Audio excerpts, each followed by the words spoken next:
Welcome to our deep dive.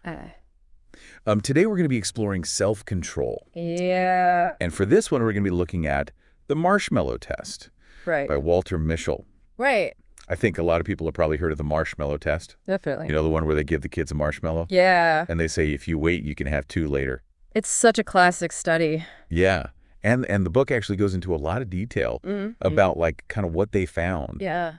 With the results of that test. Yeah. One of the things that's so interesting about the book is, like, it's not just about willpower. Right. Like, just this idea of, like, oh, you know, can you resist the temptation? Right. It actually looks at all these different cognitive strategies that kids use. Oh, interesting. To delay gratification, and then also, like, how those strategies, along with their ability to wait, connect to outcomes later in life.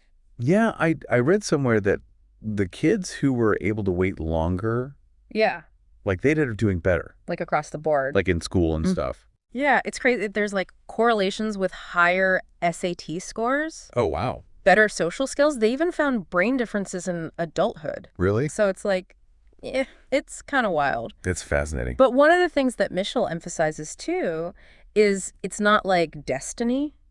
You know, like, just because a kid can't wait for the marshmallow doesn't mean that they're doomed. Right. It's one factor among many. Sure. But it is interesting to see how it, like, kind of plays out over time. So it sounds like it's more nuanced than just, like, willpower. Totally. Like, there's other stuff going on. Yeah. So what is it about then, like, what besides willpower is? Well, so he talks about these, like, different cognitive strategies that the kids use. Right. And it actually kind of highlights this tug of war that's happening in the brain between 2 key systems. Okay. So we have what's called the hot system and the cool system. Oh, like the devil and the angel. Yeah, exactly like that. On your shoulder. So the hot system is all about instant gratification. Okay. Like, that's the one that says, eat the marshmallow now. Right. Don't wait. Like, you want it now. Like, give me the cookie. Yeah, exactly like that. Yeah. And that's driven by the amygdala in the limbic system. Okay. And then there's the cool system, which is governed by the prefrontal cortex.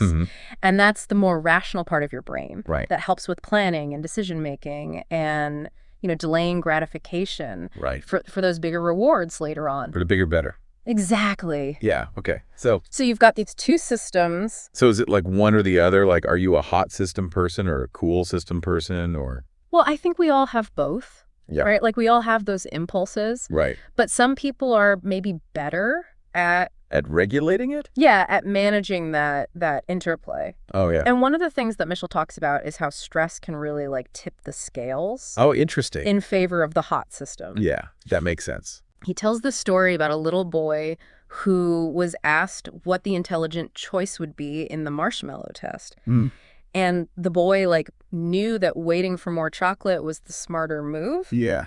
But he admitted that he would probably take the immediate reward himself. Oh, so he was, like, aware. He's totally aware of what he should do. But he's like, I know I'm going to fail. Exactly. Yeah. And it's like that perfect illustration of how, even with the best intentions, you know, that hot system can just, like, hijack our choices sometimes. Yeah, especially when you're stressed. Yeah, exactly. Stress just, like, amplifies it. Right. So it's like, okay, so we know willpower alone isn't enough. Right. And we know that we have these competing systems in our brain. What do we do? Is there anything we can do? That's the question. Or are we just at the whim of our biology and our environment. Yeah. That's where the book gets really interesting, because he starts talking about all these different strategies that go beyond willpower. Yes. Things that we can actually do to improve our self-control and to achieve our goals. Okay. And one of the things that he talks about is this idea of cooling the now and heating the later. Okay. What does that mean? So cooling the now is all about, like, finding ways to make those immediate temptations less alluring. Oh. So, like, making them less appealing. And then heating the later is about making those future rewards more enticing. Oh, yeah. So it's kind of like shifting your perspective on the whole thing. Oh, that's interesting. And one of the examples he gives is of these kids who are trying to resist this thing called Mr. Clown Box. What is Mr. Clown in Box? Well, it's like this box that's like a Jack in the Box. Yeah, kind of like a Jack in the Box, but it's like this clown, and it makes all this noise, and it's very distracting. And the kids are supposed to be working on something, and they're told, like, if you can resist playing with Mr. Clown Box, you get a reward or whatever. Okay. And so what they did was they had the kids rehearse these things called if-then plans. Okay. So it's like pre-programmed responses that help them to stay focused on the task at hand. So it's like, if this happens, then I do this. Yeah, exactly. Okay. So they would say things like, if Mr. Clownbox makes that brisk sound and asks me to play, then I will look at my work and say, no, I can't. I'm working. Oh, so it's like they're giving themselves like a script. Exactly. A pre-planned script. It's like giving your brain a cheat sheet. Right. For those tempting moments. That's interesting. So you're not relying on willpower in the moment. Okay. You've already made the decision. Oh, I see. Ahead of time. Yeah. And so it's like you're automating that self-control. So you're not like in the heat of the moment having to make the decision. You've already made it. That's fascinating. And these if-then plans can be applied to so many different situations. Yeah, I can see how that would be helpful. Like, let's say you're trying to resist snacking after dinner. You could say to yourself, if I open the fridge after dinner, then I'll grab a bottle of water instead of reaching for the leftover cake. Right. So you're pre-committing to that action. Interesting. And you're making it more automatic. So you're not even having to think about it. Right. You've already made the decision. It's like you're taking the decision out of the moment. That's really interesting. But it's not just about cognitive strategies. Okay. Like these if-then plans. Right. It's also about understanding our environment and how that plays a role. So you're saying like where we are actually can impact our self-control. Totally. Oh, that's interesting. Like, think about it. Have you ever noticed that you're more likely to make impulsive decisions when you're in certain places or around certain people? Yeah. Or at certain times of day? Yeah, I mean, definitely like when I'm tired, I'm way more likely to just give in. Exactly. Like whatever. So it's about recognizing those patterns and being aware of those situations that tend to trigger our impulsive side. Right. Mischel calls these our personal hotspots. Hotspots. Yeah, like those specific situations that just like make us more vulnerable. Gotcha. To temptation. Okay, so if you know your hotspots, then what do you do with that information? Well, that's where self-monitoring comes in. Okay. Like keeping a diary or something to kind of track your behavior and see when you're most likely to slip up. Okay. And then once you have that awareness, you can start to develop targeted strategies to cope with those specific triggers. Oh, interesting. He gives this example of a woman named Jenny, okay, who through careful self-monitoring discovered that her stress levels spiked only when she felt socially excluded. Oh, wow. Like that was her hotspot. That was her trigger. Yeah, and so once she knew that, she could start to develop strategies to cope with those situations. So like avoid them? Well, not necessarily avoid them, but like maybe have a plan in place for how to deal with them. Right. So if she's in a situation where she's feeling excluded, she has like a plan. Exactly. Okay, that's interesting. So it's about like being proactive rather than reactive. That makes a lot of sense. And it's kind of like those hangry moments we all experience. Oh, yeah. When you're like, your blood sugar's low. Totally. And your hot system is just like in overdrive. Yeah, you're just not thinking clearly. Yeah, you make bad decisions. Right. Yeah. And so knowing that that's a hot spot for you can help you to plan ahead. Right. Like pack a snack. Right. Make sure you're eating regularly so that you're not getting to that point where you're just like making those impulsive choices. Right. But Mischel's research goes beyond individual strategies. Okay. He also looks at how these principles can be applied in the real world. Yeah. And specifically in educational settings. It's interesting. Like he talks about CarePP charter schools. Oh, yeah. I've heard of those. Yeah. They've gotten a lot of attention for their success in college prep, especially in low-income communities. Yeah, I think they're really interesting. Yeah, and one of the things that sets them apart is that they don't just focus on academics. Right. They really weave character development into the fabric of the school day. Oh, wow. So they're emphasizing skills like grit and self-control and optimism. So it's like they're not just teaching them facts. Right. They're teaching them like life skills. Exactly. That's interesting. Because they recognize that those qualities are just as important as academic knowledge. I think that's really important. Yeah. Because I think sometimes those things get overlooked. They do.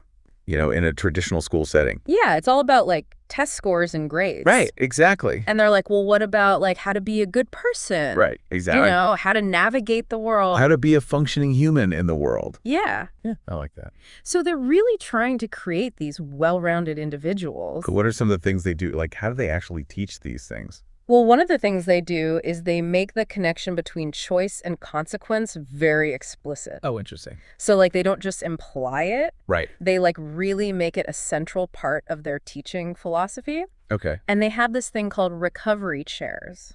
What are recovery chairs? So it's not like a punishment thing. Okay. It's actually like a designated space. Okay. Where a student can go when they're feeling overwhelmed or frustrated. Oh, that's nice. Or like on the verge of losing control. Okay. And so they can go to this chair. So they can like take a break? Yeah, and like kind of regroup. Okay. And they might have like timers there or calming visuals or like strategies posted nearby. Okay. To help them like self-soothe. So they're learning how to regulate themselves. Exactly. That's great. Yeah. And it's kind of like those marshmallow resisting strategies we were talking about. Oh, yeah. But instead of resisting a treat, they're learning to regulate their emotions and navigate those challenging moments. Yeah. And they also really emphasize social intelligence. Okay. So they have like rituals and chants and call and response techniques. Oh, it's cool. That create the sense of community and shared responsibility. So they're learning how to like work together. Exactly. And support each other. So are we saying that KPP is like a perfect school and that there are no problems? Well, no. I mean... Because that doesn't seem realistic. No, they face the same realities as any school system. Right. Especially those serving under-resourced communities. Right. But I think what's important is that they're demonstrating that self-control is not some innate talent. You know, it's not like you're born with it or you're not. Yeah. It's a set of skills that can be learned and nurtured and strengthened over time. So like anybody can learn to be better. Yeah. At self-control. And that's huge. Yeah. Because it means that it's not just like this predetermined thing. Right. You know, we can actually like change and grow. So you're not just stuck. Exactly. If you're somebody who's like, oh, I have no self-control. Right. There's hope. There's hope. Yeah. And that realization has huge implications, like even beyond the classroom, like in the realm of public policy. Oh, interesting. Okay. Like remember in 2013 when President Obama, in his State of the Union address, he was talking about early childhood development and how important it is. And he called for making preschool universally available in the U.S. Right. And you know, knowing what we know now about the long-term benefits of developing self-control early on, that call for expanded access to quality preschool makes perfect sense. Yeah. I mean, it aligns with everything we're talking about. Right. Yeah. It could be a game changer. Yeah. Not just for education, but for society as a whole. Right. Because if you're teaching kids these skills early on, then they're going to be better equipped. Exactly. To deal with life's challenges. And make better choices. Right. And contribute more to society. Yeah. It's like an investment. Yeah, I like it. In the future, you know? It all goes back to the marshmallow. It all comes back to the marshmallow, which is kind of funny. You know, like this simple experiment has all these like far-reaching implications.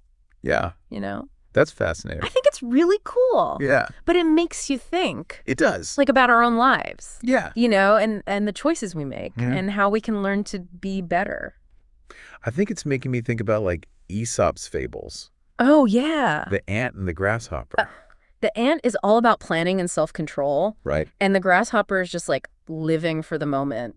Totally. You know? But like, I don't think it's about being one or the other. Right. It's not like you have to be an ant or a grasshopper. Right. It's like we all have those impulses. We all have both within us. It's that tug of war. Yeah. You know? It's like, how do you manage that? Exactly. Yeah. And I think that's what Mischel is trying to teach us. Like, it's about understanding those tools and strategies that can help us, you know, make those choices. Make better choices. That are aligned with our values and our long-term goals. And it sounds like even small changes can make a difference. Totally. Like just being more aware of your triggers and having those if-then plans can make a huge difference. That's really helpful. Yeah. I like that. I think it's really empowering. Yeah, I think so too. Yeah.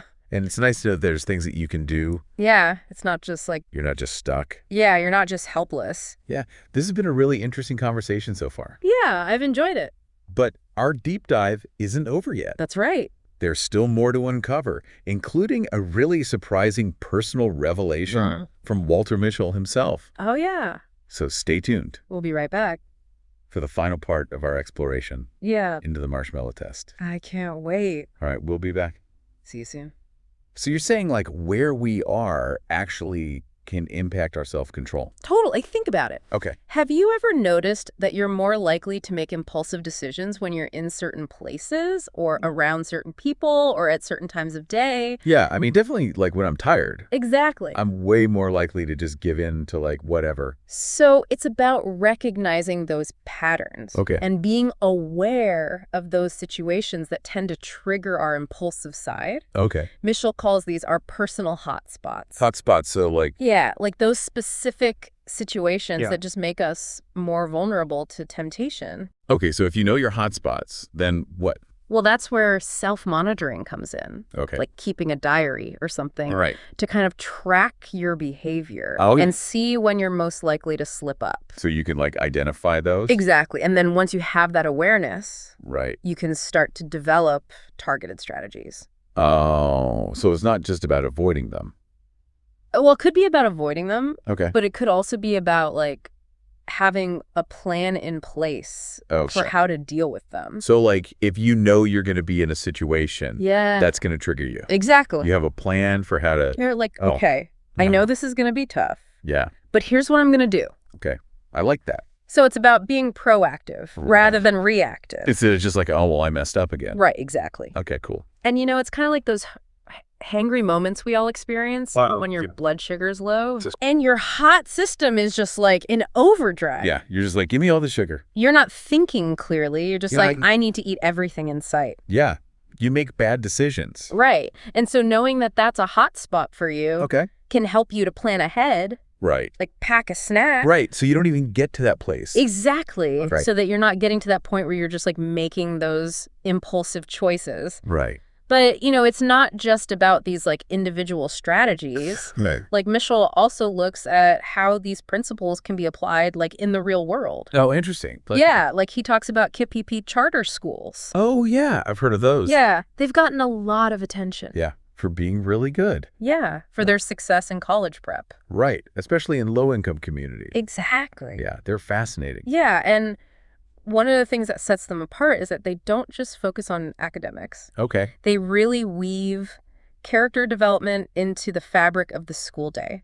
Oh, wow. So they're emphasizing skills like grit and self-control and optimism. So it's like they're not just teaching facts and figures. Right. They're teaching them how to be a person. Exactly. Like how to function in the world. Yeah, because they recognize that those qualities are just as important as academic knowledge. Right, and I think that's something that's often overlooked. Totally. In a traditional school setting. Yeah, it's all about like test scores and grades. Yeah, exactly. And it's like, well... And it's like, what about like how to be a good person? Right, how to actually navigate the world. Exactly. Yeah. So they're really trying to create these like well-rounded individuals. Yeah, I like that a lot. Yeah, and one of the things they do is they make the connection between choice and consequence very explicit. Okay. So they don't just imply it. Right. They like really make it a central part of their teaching philosophy. Oh, interesting. So they're like constantly talking about it. Yeah, and they have this thing called recovery chairs. Recovery chairs. Okay. And it's not like a punishment thing.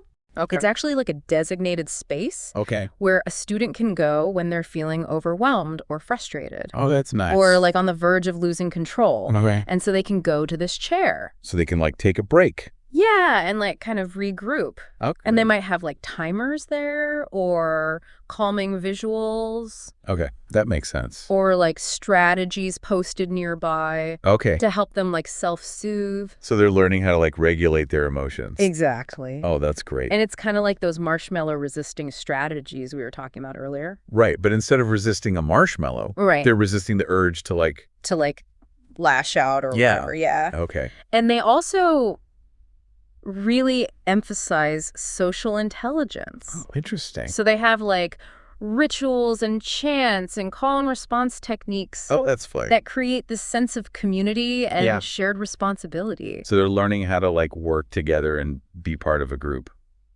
Exactly. I like that. Yeah, so it's really interesting to see how they're applying these principles. Yeah, are we saying that Keep APP is like the perfect school That there are no problems? No, I mean, they face the same realities as any school system, Yeah. especially those serving under-resourced communities. Right. But I think what's important is that they're demonstrating that self-control is not some innate talent. You know, like you're born with it or you're not. Right. It's a set of skills that can be learned and nurtured and strengthened over time. Right. So anyone can get better at it. Exactly. It's not hopeless if you're like, oh, I'm just bad at self-control. Right. There's hope for all of us. Okay. I like that. Yeah. And that realization has huge implications, even beyond the classroom.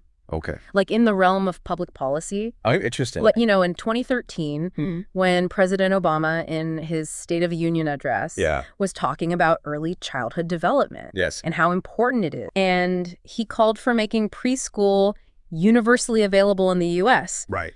And, you know, knowing what we know now about the long-term benefits of developing self-control early on, that call for expanded access to quality preschool makes perfect sense. Yeah. It totally aligns with everything that we're talking about. Exactly. Yeah. It could be a game changer. Yeah. Not just for education, but for society as a whole. Right. Because if you're giving all these kids access to these skills early on. Imagine if like everyone had those opportunities to develop those skills. Yeah, it would change everything. It would change everything. Right. And you know, it's funny, like, it all comes back to the marshmallow. It all comes back to the marshmallow. A simple experiment. This little experiment. Has all these like far-reaching implications. Yeah, it's kind of wild. I think it's really cool. Yeah, it makes you think about it does. Your own life and your own. And like how you can apply these principles to your own life. It makes me think of Aesop's fables. The ant and the grasshopper. Right. The ant is all about planning and self-control. Right. And the grasshopper is just like living for the moment. You know, just like whatever. Yeah. But I think the point is, it's not about being one or the other. Right. You don't have to choose. You don't have to choose. To be the ant or the grasshopper. Right. We all have both within us. We all have a little bit of both. It's that tug of war. Yeah. You know? So it's more about like managing that. Exactly. Like recognizing. Recognizing that it's there. Yeah. And learning how to work with it. Yeah. And I think that's what Mischel is trying to teach us. Yeah. Like you don't have to be perfect at it. Right. You just have to be. You just have to be aware. Aware of it. Yeah. Great. And have some strategies in place. Yeah. And it sounds like even small changes can make a big difference. Totally. Like just being more aware of your triggers and having those if-then plans can make a huge difference. Oh, that's good to know. Yeah. I think it's really empowering. Yeah. It's nice to know that you're not just stuck. Yeah. Yeah. It's like you have some agency. Yeah, exactly. Over your own behavior. Yeah. This has been a really interesting conversation. Yeah. I've enjoyed it. But our deep dive isn't over yet. That's right. There's still more to uncover, including this surprising personal revelation from Walter Mischel himself. Right. So stay tuned for the final part. Can't wait. Of our exploration into the Marshmallow Test. See you soon. So we've been talking about all this stuff about self-control, you know? Yeah. And it kind of makes me think like Walter Mischel, like he must have amazing self-control. Right. You'd think the Marshmallow Test guy, you'd think he'd have it all figured out. Yeah. Well, that's actually where he throws us a bit of a curveball. Okay. He shares a personal story in the book that kind of challenges that assumption. Oh. He actually opens up about his struggle with cigarette addiction. Oh, wow. Yeah. That's really surprising. It is. It's kind of ironic, right? Yeah. Considering he spent his whole career... Yeah, he knows all about it. Studying self-control. Yeah. And yet he struggled with this, like... This very thing. This very thing. Yeah. And it actually, like, it underscores a really important point. Right. Which is that even those of us who study self-control, who, like, grasp the brain science and the strategies... Right. We can still find ourselves wrestling with those powerful, hot system urges. So it's not like a, you know, once you know it, you're good. It's not a one-and-done kind of thing. It's a constant... It's an ongoing journey. Battle. Yeah. So how did he finally quit smoking? Well, it was a combination of strategies. Okay. Very much in line with the principles we've been talking about. Okay. Remember, cooling the now, heating the later. Yeah. That played a big role in his journey. Okay. And one of the things he talks about was this, like, really powerful moment. Okay. That was kind of a turning point for him. He witnessed a cancer patient being prepared for radiation therapy. Oh, wow. And he saw their body like marked with these green lines to guide the treatment. Right. And it's like that image just like seared into his memory. Yeah. And it really transformed like the abstract long-term risks of smoking into this like stark, visceral reality. So it became real for It became real. And it wasn't just like, oh, yeah, smoking's bad for you. It was like, whoa. This is what could happen to me. Yeah, this is the consequence. Yeah. And he also used some other techniques too. Like one of them was called aversive counterconditioning. What is that? So basically, whenever he had a craving, he would take a deep inhale from this can that was filled with stale cigarette butts and pipe debris. That sounds disgusting. It was disgusting, but the idea was to create this like strong negative association with the act of smoking. So he was like retraining his brain. Exactly. To be like, To be like, no, this is not pleasurable. This is gross. So he was like associating it with something negative. Yeah. Instead of something positive. Exactly. That's interesting. And he also leveraged like social contracts. Like he made public commitments to quit. Oh, so he was like telling people? Yeah, he was like telling everybody. And he even made this vow to his young daughter. Oh, wow. That they would both give up their respective sucking habits. Oh, that's cute. So he was giving up his pipe. And she was giving up sucking her thumb. Yeah, so it was this like family affair. Yeah. And, you know, I think his story really highlights the importance of motivation. Yeah. Like, the Surgeon General's warning about the risks of smoking had been around forever. Right. But it wasn't until that personal, emotionally charged encounter with the cancer patient that his motivation really shifted. So it had to be something that really hit home for him. Exactly. Yeah. And I think that's true for a lot of us. Like, sometimes logic alone isn't enough. Right, you have to feel it. You have to feel it. Yeah. And you have to connect with a deeper sense of purpose. Right, like, why am I doing this? Exactly. Yeah. And I think it's interesting because so often we rely on our cool system logic to make decisions, especially those that impact our future selves. Right, like saving for retirement. Exactly. Like, we know we should do it, but it's hard to like really connect with that. Yeah, because it's so far away. It's so far away. Yeah. And Mischel actually talks about this. He says that our future selves often feel like strangers to us. Yeah.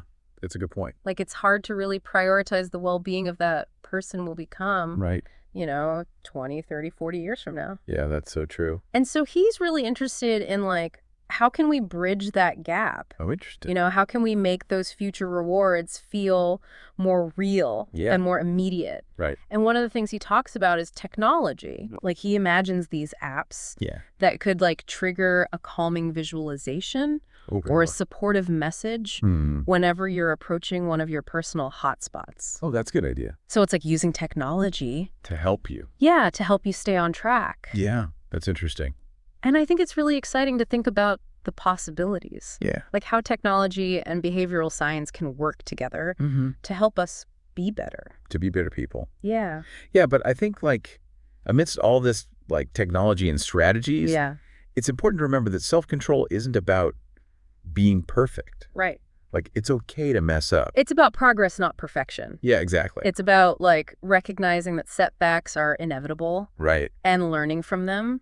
Yeah, it's a process. It's a journey. Yeah. And it's ongoing. Yeah, this has been a really fascinating deep dive. It has. Into the world of self-control. Yeah, we've learned so much. Yeah, from those marshmallow-resisting preschoolers to the inner workings of our brains. To the power of mindset. Yeah. And Walter Mischel's own personal journey. I think it's inspiring. Yeah, like if he can quit smoking. Yeah. Yeah. I think we can all achieve our goals. Yeah. Whatever they may be. Yeah. Well, that's a wrap on our deep dive into the Marshmallow Test. Thanks for joining us. And we'll see you next week for another deep dive into another fascinating topic. See you then.